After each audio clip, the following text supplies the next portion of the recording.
Hark the herald angels sing.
Am I unmuted now?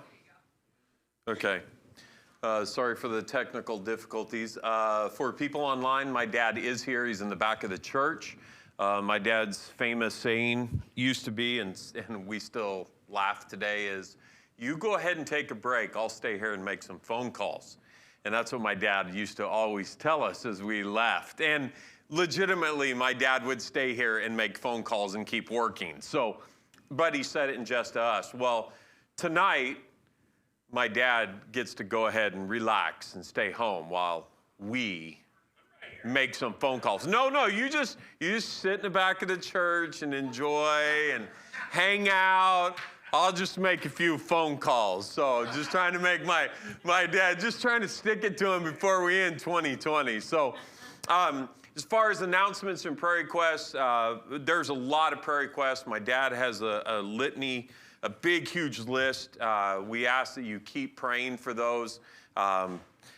Pray for everybody's traveling safely and health, obviously, as we're winding down 2020. And then the rest that he'll have on Sunday, he'll go over that list in its entirety. So let's get back to singing. Oh, come all ye faithful.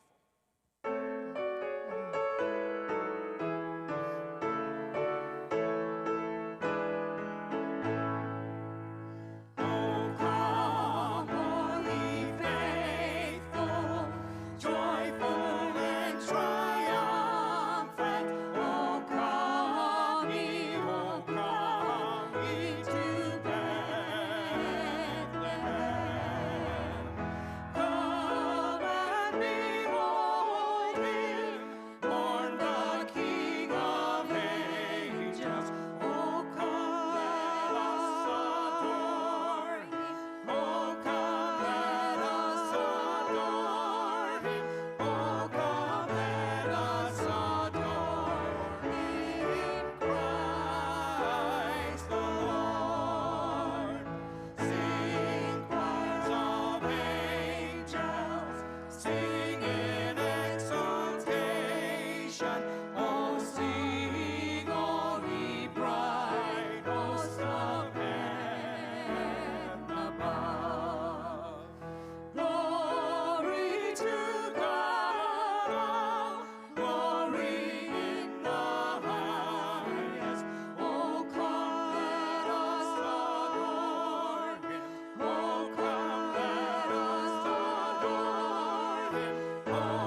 to the world.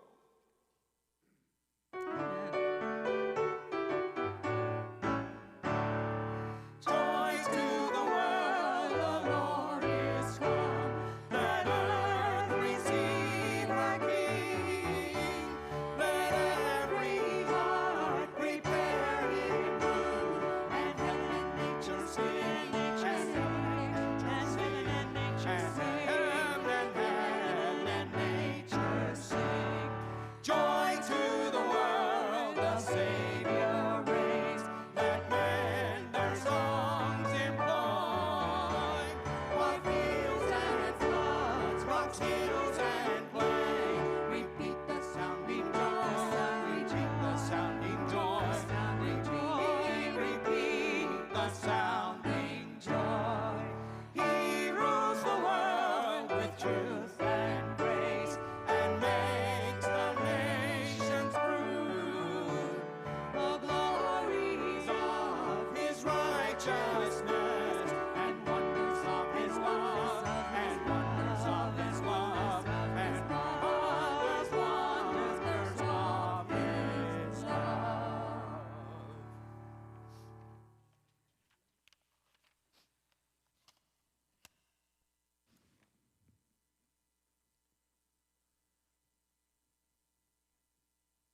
In the way of giving, there's a bunch of different ways you can still give during this time. You can either drop it by the church while church is in, either Sunday morning or Wednesday night. You can drop it by our office. You can mail it to the address that's on your screen, or you can give at tabernaclechurch.info/give. And so those are the ways to keep giving, keep the ministry going, to reach to others and support the ministry. Back to singing. Yes. It is Christmas, Amen. the first Noel.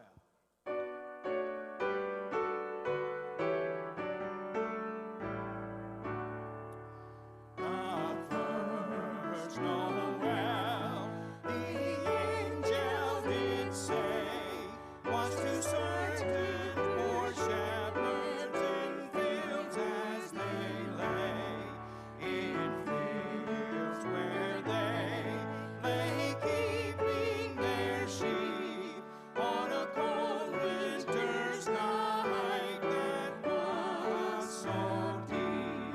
Noel, Noel, Noel, Noel, born is the King of Israel, and by the light of Saint's same star, three wise men came from countries afar to seek for a king was their intent, and to follow the star wherever it went. Noel, Noel, Noel, Noel, born is the King of Israel. Then answered in those wise they, whom reverently leave upon their knee, and offer there in His presence their gold and myrrh and frankincense. Noel, Noel, Noel, Noel, born is the King of Israel.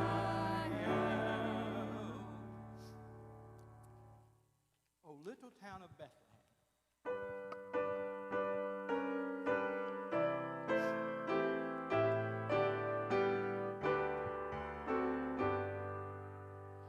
O little town of Bethlehem, how still we see thee lie above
feel like I'm sitting in the classroom because this is how I think I told you before, this is how I lecture this year, so I can stay socially distanced away from the kids.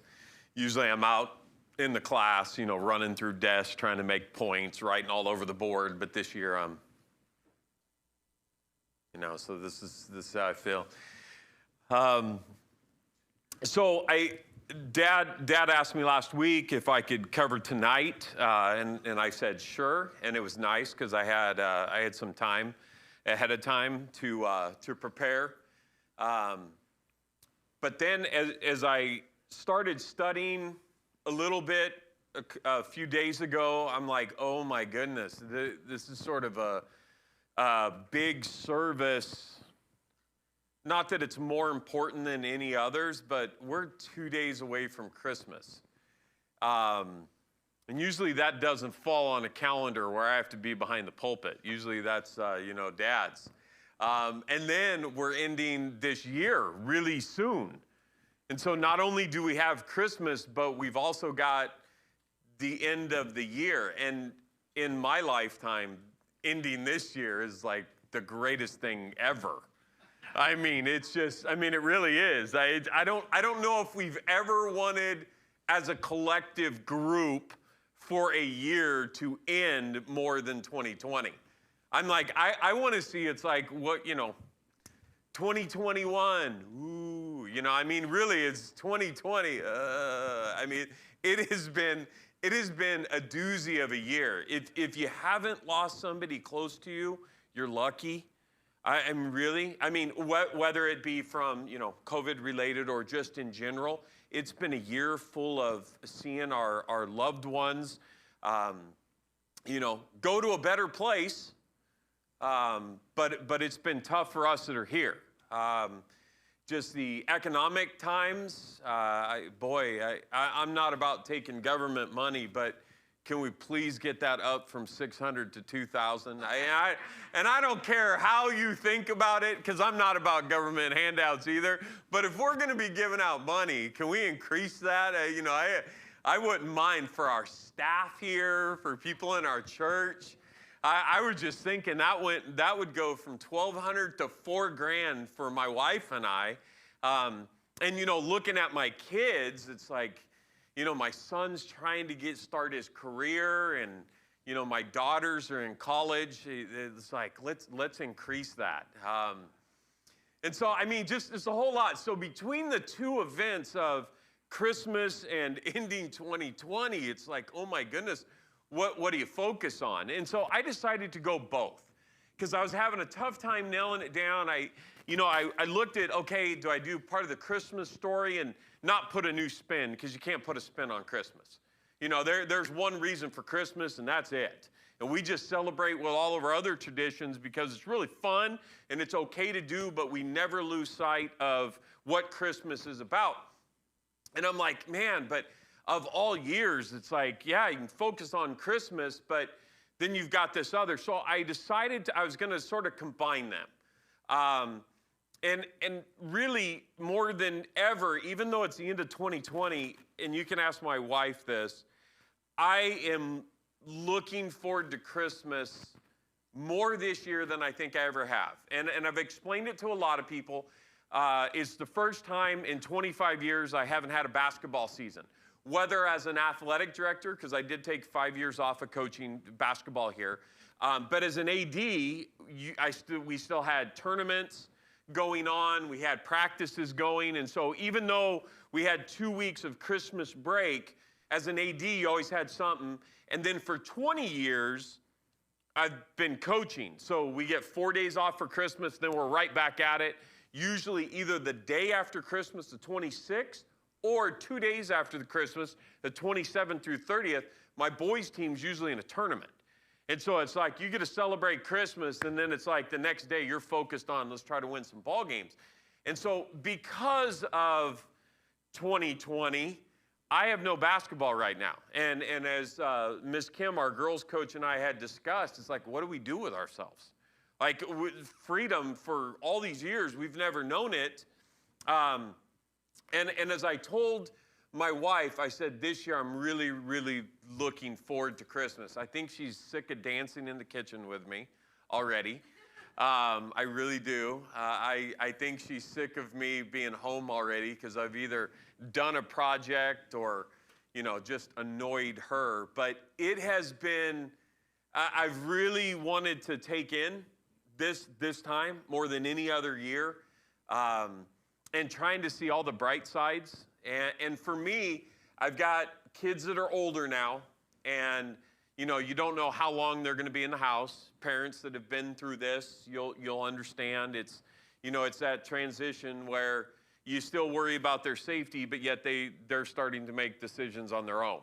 And so there's not total freedom. They're still in my house. That total freedom will come when they're out of the house.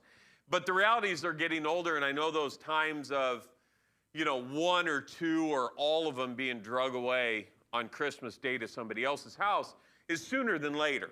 They're not running around in diapers anymore, put it that way. And so I'm like, I'm going to try to enjoy every aspect of this Christmas break I possibly can. I worked really hard to get everything done that I needed to get done. So when we were done on Friday at noon, I was out. And it's not running away from here. For the record, I just did a Common App. One of our students is trying to get into Boston College. I did a Common Application for that today. I did a letter of recommendation today for another one of my guys who's trying to be an Eagle Scout. So it's not that I'm done working, just going to try to enjoy the moment. Now, the reason I'm telling you all this is because this sort of leads to also what I did today is I took time out and I went golfing with a couple of buddies of mine. And as we were out there, I was really, really looking forward to golfing. I really was. And in my mind, I thought things were going to go great, sort of like 2020. I thought it was going to be a great year. And so things started out great. First hole, get a shot, boom, hit it pretty well. I hit it into the trees, but I knew I could recover. So when I got there, it wasn't that bad. And I'm like, okay, I can make something out of this. Now, you're just hearing blah, blah, blah, blah, blah, golf. Listen to what I'm saying, though.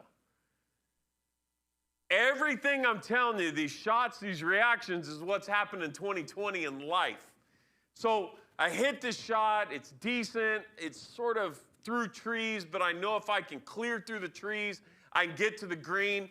I cleared through the trees. I can't believe I got out of the trees, by the way. I cleared through the trees, but I just came up short of the ultimate goal. Ah, what a disappointment. So then I get up there, and I got to take the next step, and I hit it onto the green, and I'm thinking, now it's the easy road. Now all I got to do is putt it in this stupid little white hole. That's all I got to do. It's a little white hole. It's not. By the way, why do people golf and then pay money to golf? I don't understand it. But I really wanted to do that today. And so as I make the putt, it doesn't come anywhere close.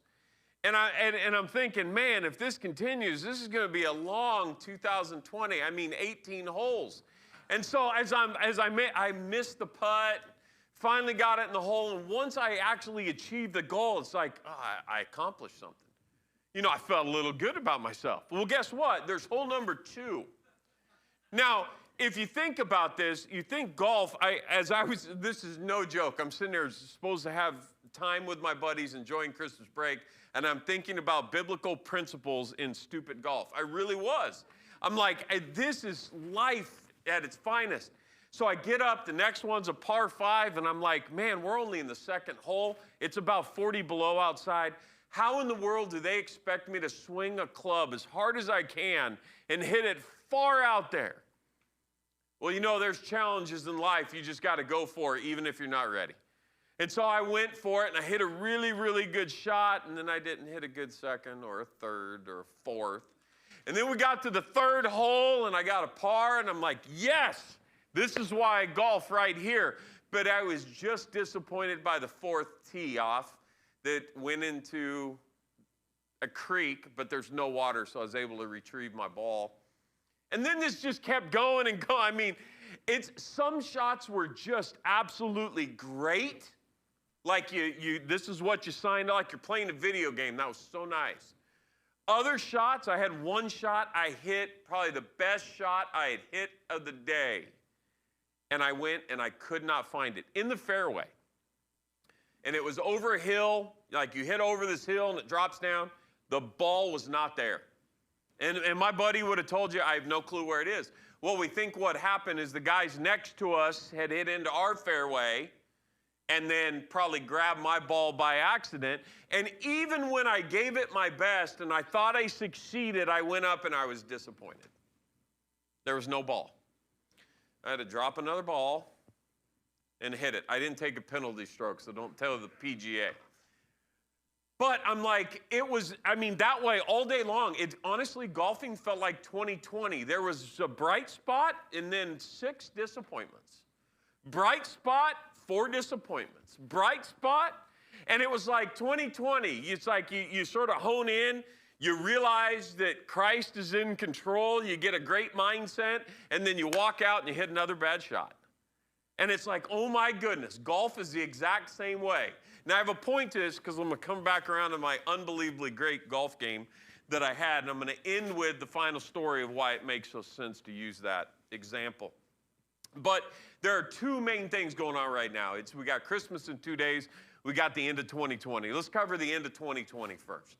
The end of 2020, we know we've had to overcome a lot in 2020. So we go to the text, 1 John chapter 5, verses 1 through 5. It says, "Whosoever believeth that Jesus is the Christ is born of God, and everyone that loveth him, that begat, loveth him also that is begotten of him." Verse 2, "By this we know that we love the children of God, and when we love God and keep his commandments, for this is the love of God, that we keep his commandments, and his commandments are not grievous." Verse 4, "For whatsoever is born of God overcometh the world. And this is the victory that overcometh the world, even our faith. Who is he that overcometh the world? But he that believeth Jesus is the Son of God." There has been so much to overcome in 2020, and it's almost over. 2021 will bring on its own different challenges. There'll never be another 2020, though. But we know through these verses that he, through his Son, overcame the world. And because of that, our faith in him makes us overcomers as well. And a lot of times we forget that point because we get up to the tee box at a golf course and we hit a really good shot and we think God's in control, that's it, I can just go on autopilot. And then we get up to the second shot or the second circumstance or the second problem or the second good thing. And we sort of forget who's actually in control. Because I might swing the golf club, but I really have no control of where that ball goes. I can hope, I can pray, I would love to have a lot of faith, but really I don't know where that ball's going. Even the professionals are scored by the least amount of mistakes that they can make because they're going to make a lot of them on the course. Even professionals cannot master that sport. That's why when you see tournaments on the PGA, you'll see tournaments where a guy won 4 rounds or a lady won 4 rounds of golf. That's 4 times 18 holes. And the winning score is like minus 18. And you go, well, what does that mean? That means they weren't successful very much. Now, more successful than myself, but they weren't successful every hole. They were just better than the rest. And so the reality is I hit that ball, I don't know where it's going. But I trust and I have faith that it's going to land on the earth somewhere. And that's sort of like life, especially in 2020. If we rely on our own, we're just going to be looking for the ball and not know where it's at. But if we rely on him, we can hit it and realize, we're not professional golfers anyways. Who cares about this round? Let's enjoy it. Does that make sense? You know, and sometimes we forget that the overcomer should not be us. It should be our faith in him. I have whatsoever is born of God overcometh the world. A lot to overcome this year, but overcoming comes from faith in him. Revelation chapter 12, verse 11, "And they overcame him by the blood of the Lamb and by the word of their testimony, and they loved not their lives unto the death." And I don't have this up on the board for you, but it's Revelation chapter 12, verse 11. It's talk about dealing with Satan. And it says, and they overcame him by the blood of the Lamb. How did they overcome Satan? By Christ's blood. And then it says, and by the word of their testimony. That testimony, as I've expressed openly, that testimony one, oh, that one's a tough one sometimes. I'll tell you, during an election year, you see a lot of people testifying about who they're voting for. A lot. I don't care who you're voting for. We saw a lot of people testify to who they're voting for out in public. You know, I think I brought this up in church as I come down Sunrise, coming from my house to here. You had the one guy on the corner of Twin Oaks and in Sunrise on the right. He's got the massive Trump 2020 and then about, I don't know, 5 or 6 big, huge flags.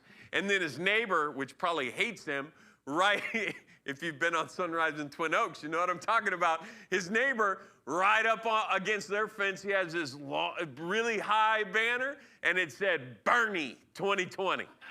And you saw 2 neighbors, totally ends of the spectrum, testifying to who they believed in.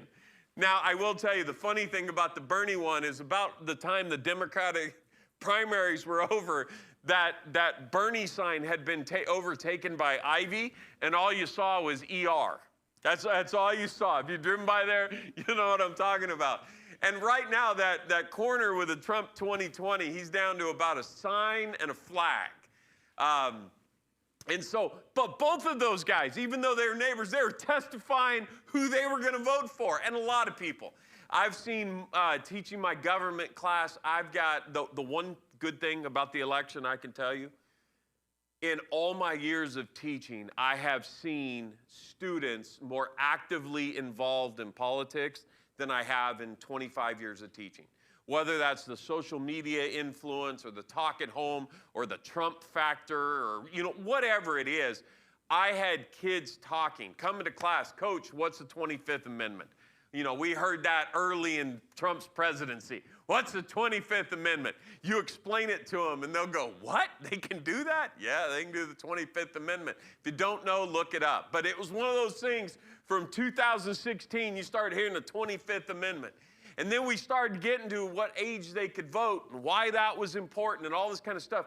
And I had kids. I'd have them write essays, you know, watching debates. Oh, boy, that was a mistake having them watch that first debate. But I had them watch debates and write, and you could see them just active participants, not just writing because it was an assignment, because they were involved, which that was an upside of the election.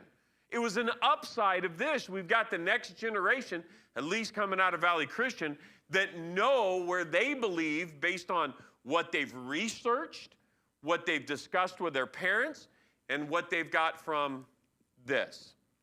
And so I'm like, oh my goodness. Well, one of the things, even when you come on this campus, we had kids testifying who they're going to vote for by flags in the back of their trucks. And I'm like, I've never seen that before. You know, I never said, you know, George W. Bush flag in the back of a kid's truck. I never saw that at school. You know, I never saw Obama flags in the back of trucks. I mean, these kids were involved. But the one thing I got as they're testifying who they were backing. Wouldn't that be something if we did that with Christ? I saw a tweet today as I was in my office finishing up studying. I just opened Twitter, and I know social media is a rabbit hole, but I do look at social media because I also want to get a heartbeat of what's going on.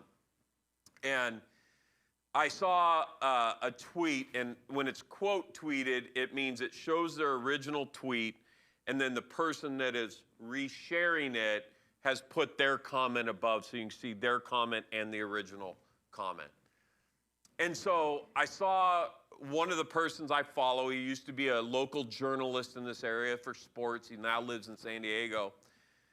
He had quote tweeted somebody, and the person, I don't know who it was. I didn't even click to see who it was. But the person tweeted, Christians cannot answer this. But for non-Christians, give me one word that describes Christianity.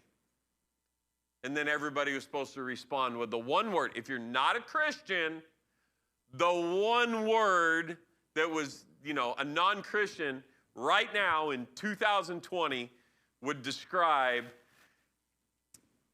And the guy I know, quote, tweeted, and he put slavery.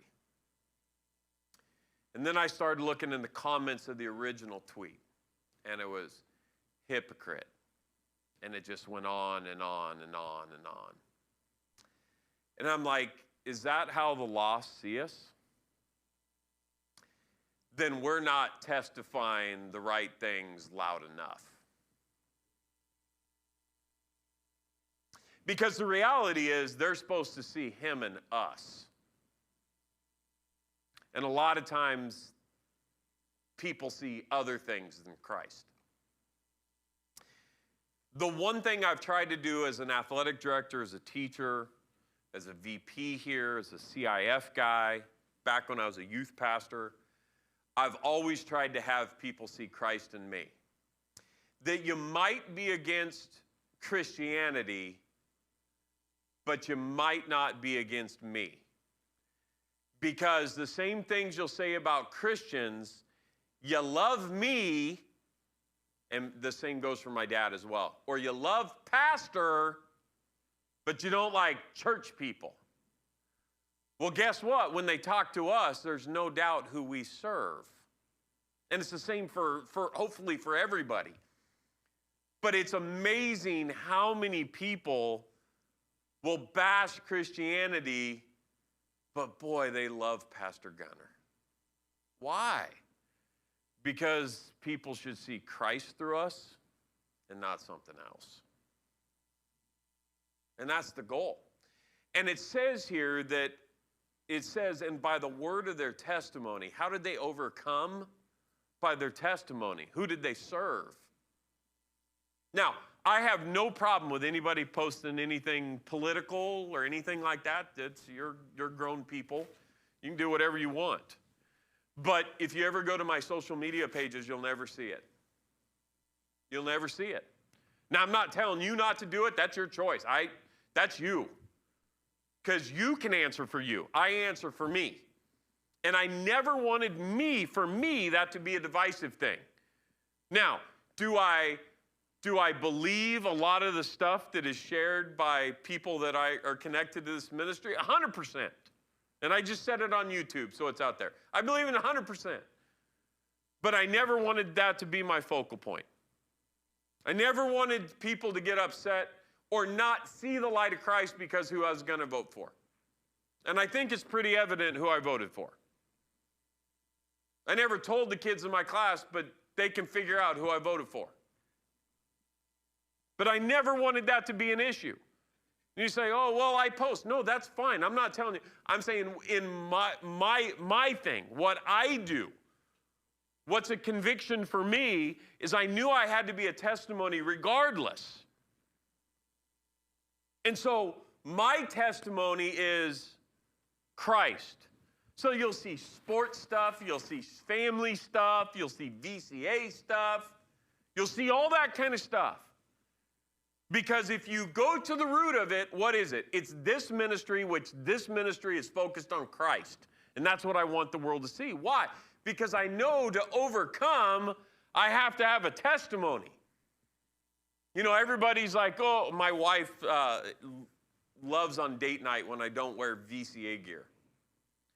You know, because everything I have has VCA on it. Because I have been like the branding guy since day one here. You know, when you see the VCA hat, you're like, oh, that's that small Christian school in Roseville. And that was my point to try to brand the VCA, is that it's Valley Christian Academy. Now, the amazing thing is when I deal with people, I hear all this stuff. Oh, this Christian school did that, or this private school did that, or this Catholic school did that. And then they'll turn to me and goes, oh, well, I know you're not that way. Yeah, but those are my peeps. Like, those are people that we interact with. You know, and the reason why is because Valley Christian Academy, that VCA means a lot because of the word that's in the middle. Why? Because I know that to get through problems and to overcome, my testimony is a big part of that. I understand that it's Christ that gets us through it, but it's our testimony, and by the word of their testimony. And then that last part, oh, by the way, The testimony part, Matthew chapter 10, verses 32 and 33, it says, whosoever therefore shall confess me before men, him will I confess also before my Father which is in heaven. Verse 33 says, but whosoever shall deny me before men, him will I also deny before my Father which is in heaven. That testifying is huge. That's a big aspect. And then the last part it says, and they love not their lives unto the death. Unto the death. Now parents, spouses, everybody that has somebody that's close to you can understand that last part. It says they love not their lives unto death. Loving something until death.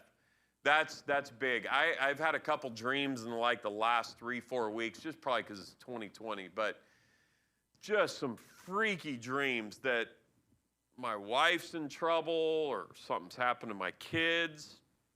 And I wake up just distraught because in the dream I couldn't save them. That's what has got me. Not that something's happened, but in real life.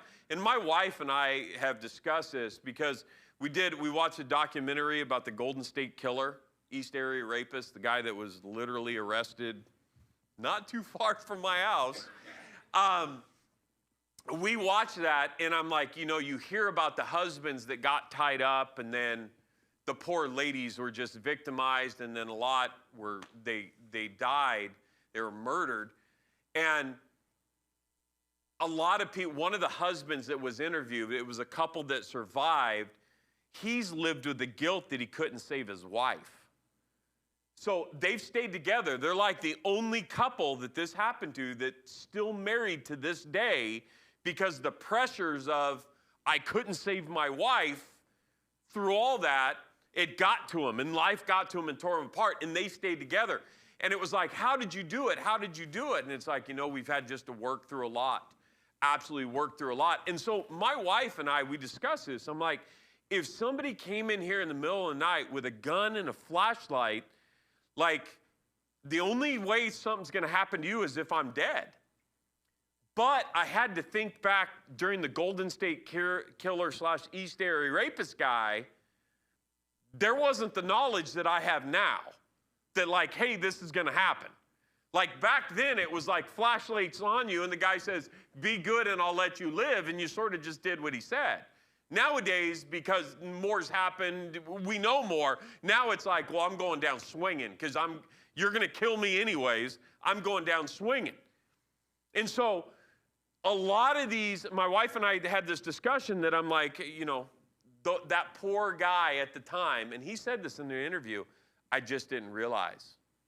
I thought he was just going to steal our stuff and leave. I didn't realize what was going on in the other room until after. And he's like, if I'd have known what I know now, I would have had him shoot me. Because living with this and fighting for the marriage and, the heartache that my poor wife had went through is just devastating. We know. And when it says here that it's talking about that death, we know that death, when you have somebody that you love and you're willing to die for them, and that's why I go back to that point, like I've told my wife I would die. Like I would just get up and just tackle the guy and whatever happens, happens. And if I die, at least I'm not living with the poor atrocities that happen afterwards. And I know that's like sick, but these dreams I've had, I couldn't save my family. And I woke up just feeling absolutely helpless. And why? Because when we love something so much and care about something so much, we're willing to absolutely die for them. And the last part of that, it says, and they love not their lives unto death. Why? Because they put him at the forefront. Their testimony, they testified about him, and then they were willing to, even in death, we thought we were having a bad 2020. We might have some things going wrong around that make 2020 look like it's trying to stamp out Christianity. But we're not hiding in closets just to read our Bible. Now, I can't wait for all this stuff to be over, just for the record. But we still have a lot of freedoms. It's talking about testifying for Christ unto death. And then, so that's 2020. We conquer because of his son. We conquer because he was born and died on the cross. Now we go to his birth. Galatians chapter 2, verse 20. This is without a doubt my favorite verse. And you say, how in the world is this a Christmas verse? I'm going to tell you why this is important about his birth. Because in 2 days we're going to celebrate his birth. It's not just an event. It's something that we need to actually live. We celebrate his birth not of 2,000 years ago, but we celebrate because what it does for us now. Galatians 2:20, and I've read this verse a ton of times when I've preached because it's my favorite verse. It says, I am crucified with Christ, nevertheless I live, yet not I, but Christ, which is my big thing. Yet not I, but Christ, not I, but Christ, liveth in me. And the life which I now live in the flesh, I live by the faith of the Son of God, who loved me and gave himself for me. Now, here's why this is a Christmas verse. Because on Christmas Day, we celebrate the birth of Christ, not as an event, but an actual thing that we live today. Christ is relevant now. Our life and service to him is now. It's not just an event 2,000 years ago. It's not just some, oh, that's great, and then we take on 2020. That verse says, in the life which I now live in the flesh, I live by faith of the Son of God. Not the life because Jesus rolled through, then he crucified, and that was a nice event. No, the life that I live in the present day, not the celebration of the event, but the life that I live in the present day. That's why Christ's birth and the celebration on December 25th is so important. Because of his birth, I celebrate in my active life in 2020. Because a lot of people and a lot of Christians that we see, especially in 2020, there's a big debate on who's living for Christ and who's not.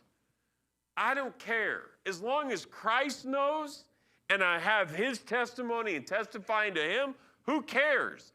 Because I understand that December 25th, the celebration of his birth, is why I apply living for him in 2020. And that, for me, tied in. It's not just a celebration of his birth, but it's why I serve. It's the starting. It's the starting point. God sent down his son to be a human, to go through 33 and a half years on this earth and die on a cross for us. So that in 2020, that I'm going to celebrate being over, it's an active, living aspect of me today. We must make him relevant today. The life which I now live in the flesh. His birth just cannot be an event that we celebrate this time of year, but rather something that we believe in and live in the now. Back to our text of 1 John chapter 5. This time I'm going to go to verse 11. Verse 11 says, and this is the record, that God hath given to us eternal life, and this life is in his Son. Why is Christmas so important? Because this life is in his Son. Him being born and dying on the cross is everything. Now, going back to my golf game today, and this is where I'll wrap it up. I get to the 18th hole. I've had a little bit of good and a lot of bad. I've enjoyed the day, but I've also been frustrated most of it. We get to the 18th. We were playing at Diamond Oaks there in Roseville, and the 18th hole is directly into the sun. And by the time we got to the tee box, the sun was on the part of the horizon that legitimately you could not even see the fairway, because when you looked up, you were literally blinded by the sun. And so on the 18th hole, if you've ever played there at about 4:30, or when the sun's going down, you'll know what I'm talking about. As my buddy gets up there first to tee off, he says, "Keep an eye on the ball for me." Because once you hit it, literally, you look up just a second, all you see is the sun. I mean, it's that bright. You cannot see where the ball goes. It's that bright. And so I get behind him the best I possibly can. I do what the baseball players do. I put my left hand up, which would be my glove hand, and I put it over the sun.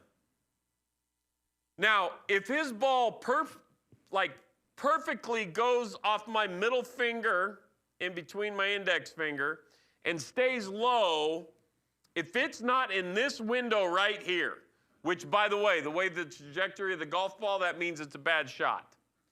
So it's not going to be there. If it's not in that, maybe 6-inch window right there, I can't see it. And so I'm like, "I got you." And I'm like this. He hits. I do this. Immediately I said, "Lost it." Like, he hit, I'm like, "Lost it." And he's like, "Man, how do they have you tee off on this hole? It's sunset. You can't see the hole." And it's a very difficult hole. And I'm like, and now it's a guessing game. Now it's a guessing game. Where in the world did the ball? You have no clue. You could have hit in the houses. You could have hit it over to the other hole. You have no clue. The ball, I mean, it's literally take off his ants and just go. And anybody see mine? Because you don't know where the ball went. And so I said, "Okay, my turn." I'm like, "Get behind me." I'm like, "You got me?" And I'm laughing because I just watched his and almost got blinded. And I'm like, "You got me?" And he's like, "I can't see anything." And I'm like, "Yeah, I know. Try to find mine." And I reared back and I tried to hit this thing as hard as I could because I knew I'm not going to find it anyways. I'm in a cart. He's walking. Well, I'm not searching for 4 hours. It was like 40 below zero at this point at 4:30 out there. Like, we're not looking for golf balls, so I'm just swinging. If I take out a grandma on the 2nd Street to the left, I'll apologize. It's 2020, Grandma, I'm sorry. Like, I'm just swinging. And so I reared back. I swung as hard as I could. I did make contact. It went somewhere. And as soon as I get to my follow-through, I had to look down because the sun was so bright. And I went, "Oh, my goodness." And I looked at my buddy, and the whole time, remember, I had looked for, like, scriptural things, like, throughout this round. And as I looked at my buddy, I went, "Man, the sun's got this hole." See what I said there? So I went down, I drove the golf cart, I went down, guess what? I couldn't find my ball. I had no clue. I probably did hit Grandma on the 2nd Street over. I don't know. And so I had a choice. Drop another ball and do the same thing, but now if you hit it too far, you're going to hit it into the clubhouse or in the parking lot. And there was a lot of rich cars out there. I wasn't going to hit any of those cars. So what I did is I did not hit another ball. I went to the green and I looked backwards and watched my buddy and his wife hit their shots. And from back here, looking there, I saw where their ball went the entire time. In fact, his wife sort of chili dipped one, hit it close to the ground, and she almost hit me. I could see it the whole way. Now, she had no clue where the ball went, but I just picked up my right leg, and there went the ball. My buddy hit one over in the sand trap, which he would have never found, but I'm like, hey, it's right there. Now, the amazing thing, when I'm on the 18th hole looking backwards, I could see everything. And I thought, man, that goes with this. When the sun becomes bigger than the game or bigger than the shot, then really is the golf game even important? And when I went to the other side and I looked from the sun's perspective going towards the fairway, I saw things a whole lot differently and clear. And I think that's what Christ does for us. If we focus on the sun, he's got it. How our shot goes at life, as long as we're testifying and serving and using him to overcome, he's just looking for our best effort. That's it. And if we sit back and look from his side, the whole time he's like, I see where you're going, you're all right. Oh, you're hitting the trees, but you know what? You'll get another shot. And as we exit 2020 and we go to celebrate the birth, that birth needs to become way more relevant, and it needs to become like the sun on the 18th hole, that when you look up, you cannot see the course at all. The only thing you see is the sun. And on that hole and in life, the sun is the most important thing. Let's pray. Dear Heavenly Father, Lord, I just thank you for this evening. Lord, I thank you for getting us through another year. I thank you for comforting us during losses, for giving us strength during times of weakness, for giving us just confidence to get up and go to work the next day. Lord, I just ask that you'll be with all of our families as they celebrate Christmas. Be with their loved ones, be with the people that are traveling, be with the people that are staying home. Lord, I just ask that you'll help us 2 days from now understand that your birth is not just an event, but it's an active, living thing that we have to testify. We have to use, not only use as a celebration, but also use as a place where we testify, because when we know, when things like 2020 come, you are the one, and your Son is the one that helps us overcome. And we'll thank you for it. In Jesus' name, amen. And with that,